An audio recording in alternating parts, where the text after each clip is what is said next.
অনেকগুলি চিকিৎসক সংগঠনের যৌথ মঞ্চ জয়েন্ট প্ল্যাটফর্ম অফ ডক্টরস তারা আজকে সিদ্ধান্ত নিয়েছেন যে আগামীকাল আরজিকর কাণ্ডের পরিপ্রেক্ষিতে যে ব্যাপক আন্দোলন ছড়িয়ে পড়েছে সর্বত্র তাকে সমর্থন জানিয়ে আগামীকাল তারা সব রকম আউটডোর পরিষেবা সকাল 8টা থেকে বিকেল 4টে পর্যন্ত বন্ধ রাখার সিদ্ধান্ত নিয়েছেন এবং এর আওতায় সরকারি বেসরকারি সমস্ত হাসপাতাল থাকবে এমনটাই ডাক দেওয়া হয়েছে তাদের তরফে এবং বলা হয়েছে যে যেভাবে জুনিয়র ডাক্তাররা আউটডোর পরিষেবা বন্ধ রেখেছেন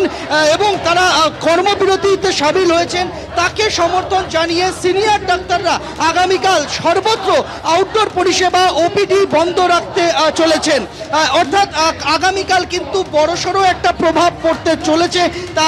আশঙ্কা করা যাচ্ছে যদি এই আহ্বানে সাড়া দেন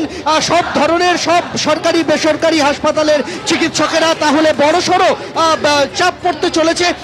স্বাস্থ্য পরিষেবার ওপরে কেননা এখনো পর্যন্ত বেসরকারি হাসপাতালের আউটডোর চালু ছিল এ গেল একটা দিক আরেকটি খবর জানিয়ে দিতে চাইব যে ন্যাশনাল মেডিকেল কমিশন অর্থাৎ সর্বোচ্চ বডি দেশের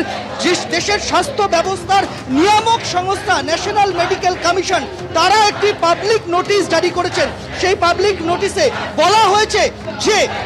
যে কোনো রকম হিংসার ঘটনা যদি পড়ুয়াদের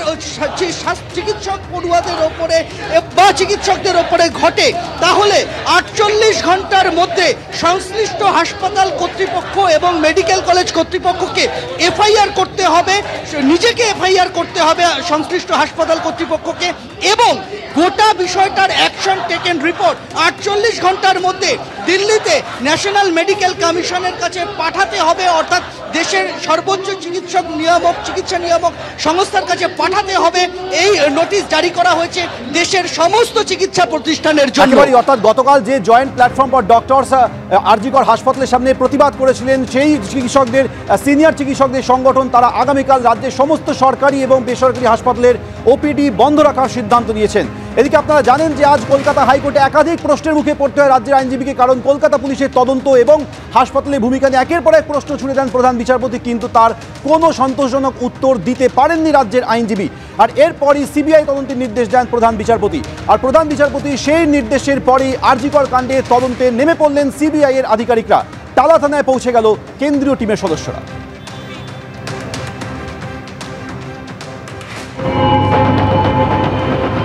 আমরা এই মুহূর্তে রয়েছি টালা থানার সামনে যে ছবি আমরা দেখাবো কলকাতা হাইকোর্টের নির্দেশের পরই সিবিআই টিম কিন্তু এই মুহূর্তে টালা থানায় চলে এসেছে এফআইআর এর যে কপি সেই এফআইআর এর কপি সেটা নেওয়ার জন্য কিন্তু সিবিআই অফিসিয়ালসরা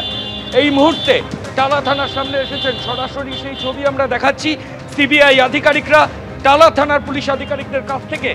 কিন্তু এই আরজিকরের ঘটনায় যে এফআইআর এর কাগজ এবং অন্যান্য যে নথি সেগুলো তারা এখান থেকে কালেক্ট করলেন।